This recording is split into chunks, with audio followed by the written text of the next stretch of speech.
Hello বন্ধু, cooking with অনুস্বাতে আপনাদের অনেক অনেক স্বাগত। আমি আজকে আবারও একটা নতুন রান্নার রেসিপির সঙ্গে চলে এসেছি, শেয়ার করব বলে আশা করছি ভালো লাগবে। আর এটি সম্পূর্ণ নিরামিষ ডালিয়ার পোলাও রেসিপি। আর এটা বানানো খুবই সহজ, আমি পদ্ধতিতে দেখিয়ে দেব। আর এটা এইভাবে বানালে ভীষণই ঝরঝরে হবে আর খুবই সুস্বাদু হবে।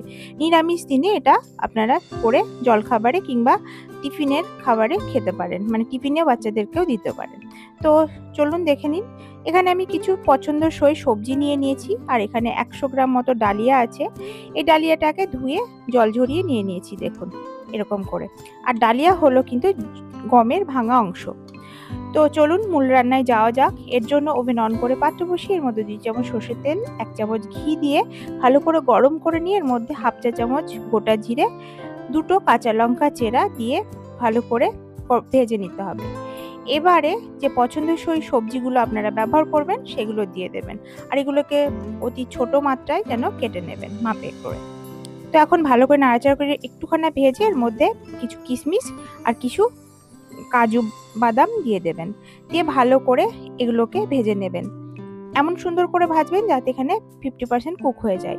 তারপরে দেবেন হাফ চা চামচ লবণ, আপনারা আপনাদের স্বাদ অনুযায়ী লবণ দেবেন। ঢাকা দিয়ে দেবেন, ঢাকা দিয়ে ভালো করে এই সবজিগুলো যাতে একদম 80% ভাজা হয়ে যায় সেরকম করে ভেজে নেবেন। তো এখানে ভাজা হয়ে গেছে দেখুন। এবার এর মধ্যে যে আমি কিছু আদা কুচি করে রেখেছিলাম, এই যে সরু সরু করে, ওই আদার লাচ্ছাগুলোকে আমি এখন দিয়ে দিলাম, দিয়ে একটুখানি ভেজে নিলাম। এবার যে ডালিয়াটা ভিজিয়ে রেখেছিলাম, মানে ধুয়ে রেখে দিয়েছিলাম, ওইটাকে দিয়ে এবার ভালো করে ভাজতে হবে। যদি আপনারা মনে করেন এই সময় কিছুটা ঘি দেব, তো ঘি দিতে পারেন। তো ডালিয়াটাকে খুব ভালো করে ভেজে নিতে হবে। এখন আমি ডালিয়াটাকে খুব সুন্দর করে ভেজে নিয়েছি, দেখুন এরকমটা করে। এখন ডালিয়া ভাজা হয়ে গেছে। এবারে যেহেতু আমি 100 গ্রাম ডালিয়া নিয়েছি এই বাটির মেপে, সেই জন্য 200 গ্রাম মানে 200 ml জল দিয়ে দেব। এই বাটির মেপে 2 বাটি থেকে একটু সামান্য কম দিয়ে এবার নাড়াচাড়া করে মিশিয়ে এবারে লবণ দেব স্বাদ মতো, মানে এখানে আমি হাফ চা চামচ লবণ আর 2 চামচ মতো চিনি দিচ্ছি। পোলাও যেহেতু মিষ্টি মিষ্টি খেতে ভালো লাগে সেই জন্য এবার মিশিয়ে দিলাম, ঢাকা দিয়ে দিলাম। এই 5 থেকে 7 মিনিট ঢাকা দিলেই দেখবেন জলটা শুকিয়ে গেছে, এরকমটা একটু একটু রস রস রয়ে গেছে। এই অবস্থাতে ঢাকনা খুলে নাড়তে থাকবেন, যতক্ষণ না একটুখানি ঝরঝরে হচ্ছে ততক্ষণ নাড়তে থাকবেন।